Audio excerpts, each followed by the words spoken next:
Hey, Kim and Brandon, it's Kody Brown from Sister Wives. Laura wanted me to wish you a happy 25th wedding anniversary. She suggested I give you some wedding advice, marriage advice, I guess. I have yet to really have a successful marriage past 25 years. So I guess you could say with 3 wives, I had a combination of 75 years before they really started to erode.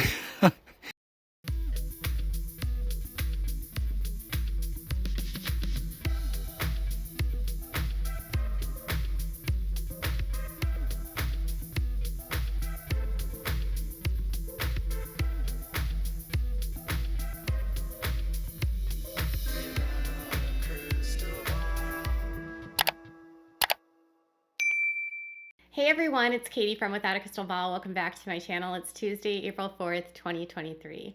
Who do you want to take advice from when it comes to your marriage? Do you want to talk to a man that was married to 3 women who have now left him, who he doesn't really even love and never really loved to begin with?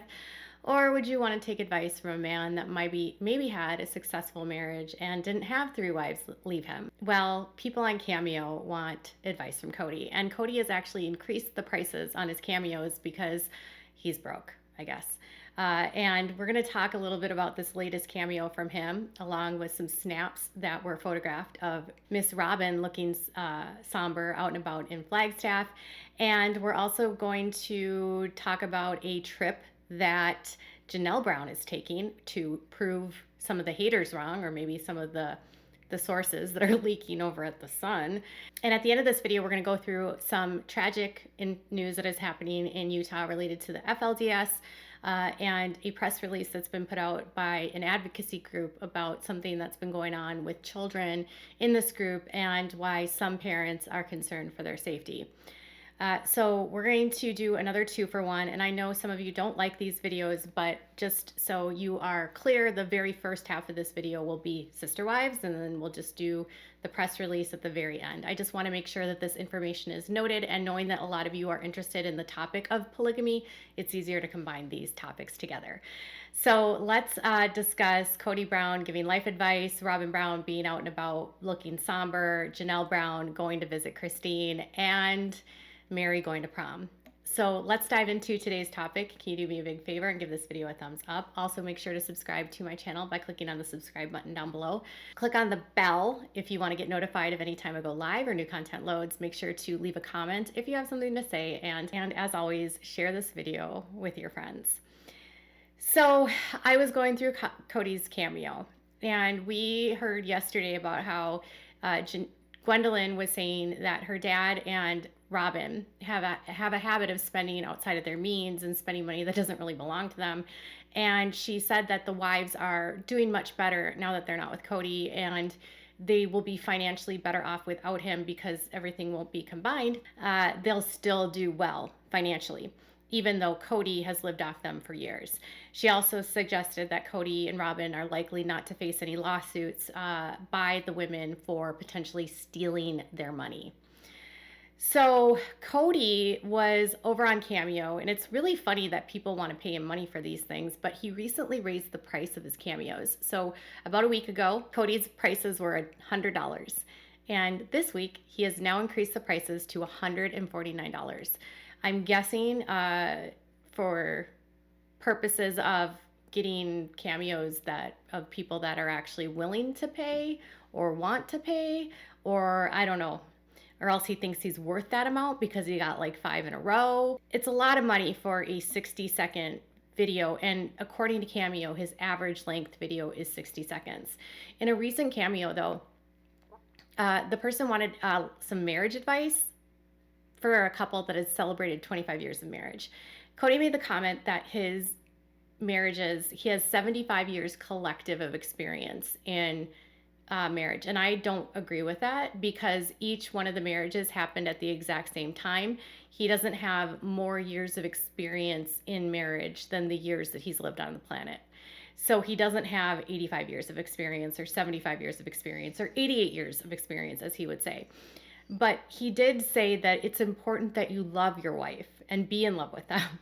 So I'm like, okay, Kody Brown literally just admitted that he doesn't love his wives and he didn't love the wives, or he's trying to hurt them and say that he didn't love them. I don't know.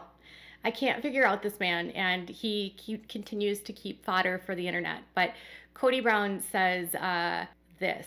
She suggested I give you some wedding advice, marriage advice, I guess. I have yet to really have a successful marriage past 25 years. So I guess you could say with 3 wives, I had a combination of 75 years before they really started to erode. And then adding on 4th wife, Robyn, that would add, make those years 88 years. 88 years of combined marriage, and still not the skill to keep it together. So I hope you guys can do better than me, and here's my suggestion for you how to do that. First of all, you have to actually be in love with each other. You have to choose to honor and respect each other. Sometimes relationships just don't work that out, and that's okay. Some relationships were meant to be to work that out. But honoring and loving each other is the beginning, and discussing, communicating about the things that are great and the things that are not, and how to correct them. Good luck in your marriage. Keep God in your marriage. And from me to you, a long life, a long marriage, much peace, and much love from Kody Brown. Okay, you guys, so you just have to be in love with them and communicate, because that worked so well for Kody. He doesn't communicate about anything. So Kody Brown still has people paying him $150 for advice for marriage. And what I would tell this couple is, if you need marriage advice after 25 years, maybe you should go see a therapist or a marriage counselor. I'm assuming that after 25 years of marriage, life is going pretty well, or it's at a point where you might be looking to do something differently with your life. But going to Kody Brown is not the option, but maybe it was just for fun. Sometimes I feel like people that have money are doing this to troll Kody. Like, oh, I want life advice from Kody. I'm going to see if he'll give it to me. And he can actually reject life advice. If you're also wondering, Kody will do calls for businesses, and you can also pay him for a private phone call. Yeah, you can have a private phone call with Kody, but it's going to cost you several $100s. So while Kody has been gallivanting around and shopping at luxury stores in Vegas, Robyn was actually spotted in Flagstaff, and she actually looked really annoyed that she had to be momming. And I was pretty shocked because she was driving a black SUV. The SUV is actually the same SUV that Kody was spotted driving only a couple days later, coming out of a yoga studio. And he was carrying his phone on a selfie stick. So apparently in season 18, we're going to see Kody going to yoga. Is this going to be a sign that Kody's trying to meditate and namaste his way out of stress? Oh my good Lord. So Kody was filming himself at yoga, and then he went to go fill up the tank of the car that he and Robyn are sharing, and it looks to be a Toyota Sequoia. I was surprised that they weren't driving like an Infiniti or something more luxurious, given that the couple love to spend money on luxury items. While Sequoias are nice cars, they're not Lexuses, let's just say. So Kody looked angry while he's, filling up the tank and annoyed. And Robyn, while she was out, looked irritated that she was driving and spotted. And I was also noticing that she was going through a drive-through with her daughter Ariella for like a coffee place, and Ariella was literally standing up in the car. Sometimes I wonder if Robyn knows how to parent, or if she had just gotten out of her car seat while she was in the drive-through. But even so, accidents happen in drive-throughs all the time. I just don't know that she understands that kids should stay in their car seats. But I guess Ariella is a free spirit. So the sun is still going with Kody, and Robyn are going through a rough patch. And while Kody's out partying with his brothers and shopping at luxury places in Vegas, Robyn was left at home with the kids where she had to take care of them. And that he still blames Robyn for ruining the family, and Robyn is unhappy that everyone's going on dates and having fun with their lives, and she's stuck at home with Kody and his moods. Another thing that was revealed is that Kody spends money on Robyn because it's what makes her happy. Tell me you're a gold digger without telling me you're a gold digger. And she's not really a gold digger, but you know what I mean? if you have to spend money on your spouse or like in order to keep them happy, you're missing something in your marriage. Money is wonderful and it's nice if you have extra money, and it certainly makes life a lot easier, but it doesn't fix the brokenness of communication. It doesn't fix messy relationships. It doesn't fix messy dynamics. Money literally is like a band-aid, and some people have a price, and as long as you give them gifts, they'll stay. But that just makes me feel like Kody really is Robyn's best customer because he's paying for her loyalty. As long as you give me goods, I will buy you stuff and I'll be loyal to you. Should we have her sing the loyalty song? Yeah, I jokingly refer to myself as Kody's whipping boy. When he does something they don't like, I get blamed. As Kody and Robyn's marriage falls apart, Janelle was driving to Phoenix to catch a flight to go hang out with Christine in Salt Lake City. And she shared an update on her Instagram which said, "A short trip to hang out with Kody Brown and the kids for a couple of days. My flight out of Flagstaff was canceled due to wind. So I'm now driving down to Phoenix to catch a direct flight to Salt Lake City. The bright spot today has been the desert is green as I've ever seen it. And there are these beautiful yellow, orange, and purple flowers mixed in the grass and cactus. Everything smells amazing.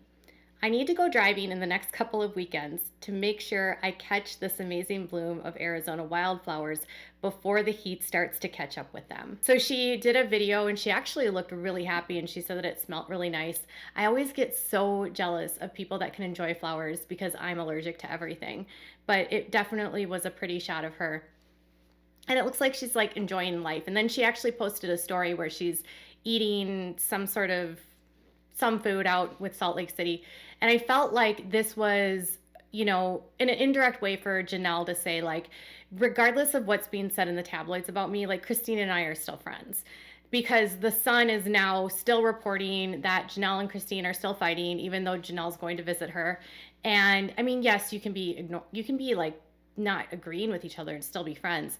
But then they're also trying to claim that Christine is now icing Janelle out of a potential spinoff of not being about sister wives, but it being about her life after polygamy, and that Janelle and Christine were in intense conversations with producers at one point about a spinoff, and now she's kind of cut the cord with Janelle, and it would just be about her and David and her moving on with her life after polygamy. It would be hard for producers to do a spinoff with people in multiple areas of the country. So unless Janelle made the decision to move to Utah, to have multiple locations in different states would drive up the costs of productions. I know that they do this for like ensemble casts, like they do on 90 Day Fiancé and other shows like that. But in a show like this, where it's just supposed to be a cast that are supposed to be together and friends, and they're doing their life outside of polygamy, you would think that they would do it in the same city. So I think it would be hard logistically to coordinate a spinoff of the two of them starting their lives in completely separate places. If the two of them were in the same city, I could see it happening, and because it would cut down the costs. And typically with new shows, you don't want to have a high expenditure because you don't know how successful the spinoff is going to be. And when you already have established stars of another show going into a spinoff, they have an expectation of making a certain amount of money. With that said, it might be tricky to pull off the cost of two cities, two casts that probably have high demands on the cost of what they expect for a salary or income, and then a network that would have to figure out logistically of how to film in two separate cities. I would love to see a spinoff, and I think Christine would love to do a spinoff. I don't know if it'll be the two of them together, but apparently that's what their feud is about, along with Janelle feeling like she's been abandoned. Which again, I don't believe any of those specific things. I for sure believe that Kody and Robyn are having problems in their marriage. I mean, who wouldn't? So Janelle is visiting Christine and totally not feuding with her, and Robyn's driving around looking annoyed. Kody's filling gas, shopping for luxury gifts. And if he wants to give advice to his cameo friends, he really should just say, just spend other people's money on your favorite wife and you'll have a long, successful marriage. I would have never chose this. Like I said, if I had the power that everybody thinks I had, this wouldn't be happening. Mary went to an 80s prom with her friend Jen. She was supposed to be having a date, but she didn't post whether or not she had a date. So I don't know if the date showed up, but she was dancing. There was a lot of women on the dance floor. I didn't see a lot of guys. And they were dancing to a cover band singing Def Leppard's Pour Some Sugar on Me. So that's my update today on the Sister Wives. Now, right now, I have an update that's coming to you from a nonprofit out of Utah, and this is related to Warren Jeffs and kids that have now gone missing in the state of Utah and other areas where FLDS members have been located. Now, most of you know who Warren Jeffs is. He's serving a life sentence, and he has been incarcerated for more than a decade. He was the leader of the FLDS and remains the leader even behind bars. And recently, as of this year of 2022, began releasing new revelations through his son Helaman, and these revelations have caused quite the problem in the real world, because parents of children, so parents that have left the FLDS with their kids, have said that their kids have disappeared now. And they said because of Warren Jeffs giving revelations and directions to his followers from prison and holding out help, along with Sam Bowers, who is the private investigator who has been in numerous documentaries about the FLDS, and a lawyer for the parents of the children that are missing, are holding a press conference. I'm going to read the press release, and then hopefully you can help these family members get it notified and spread the word that this is happening, that these kids are missing, and that they are looking for their children, and they want their kids back, and they want Mr. Warren held accountable for what he's doing behind bars. So this is what the press release. It's released by Tanya Tewell, who is actually on Sister Wives, from Holding Out Help, and it says, recent FLDS revelations raise grave concerns regarding the human trafficking of children for slave labor and purposes. The revelations originate from FLDS prophet Warren Jeffs, who is serving a life plus 20-year sentence in Texas for R-ing children. Jeffs is espousing a doomsday scenario that is putting children's lives at risk.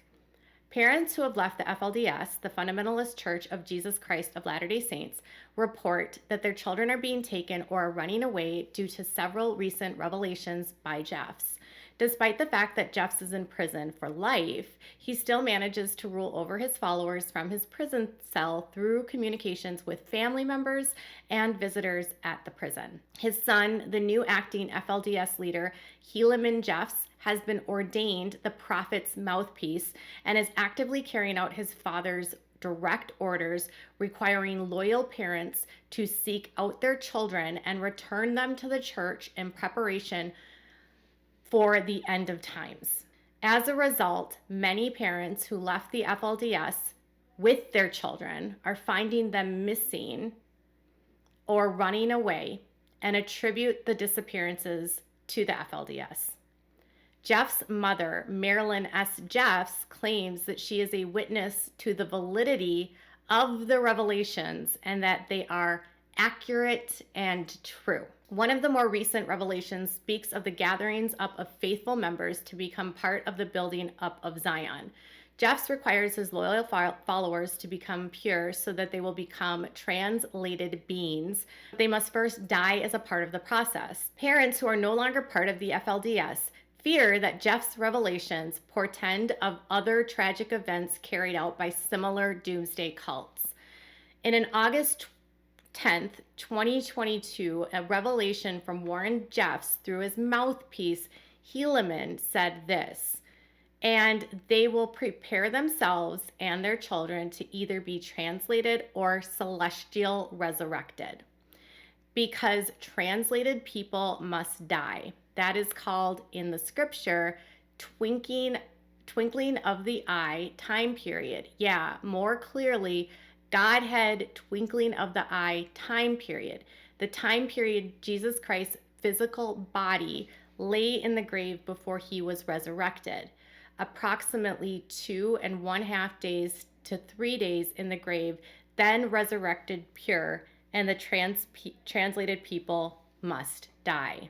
Parents have stated that their children have been taken or are left in the middle of the night, sometimes equipped with bags containing survival gear and track phones, provided by loyal followers of Jeff's.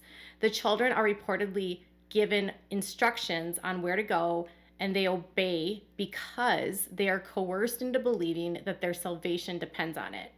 Parents, mostly mothers, have increasingly reported missing children over the past several months. A press conference will be held in Cedar City Courthouse with the families of missing children, along with Sam Bowers, a private investigator, New York Times bestselling author of The Prophets Pray, and the producer of documentaries Prophets Pray and Keep Sweet, Pray and Obey, and Roger Houle, who is the attorney for the parents of the children. Come meet the desperate parents, hear their stories, and support their pleas for help rescuing these children. It will be on April 17th at 1 p.m. at Cedar City Courthouse in Cedar City, Utah.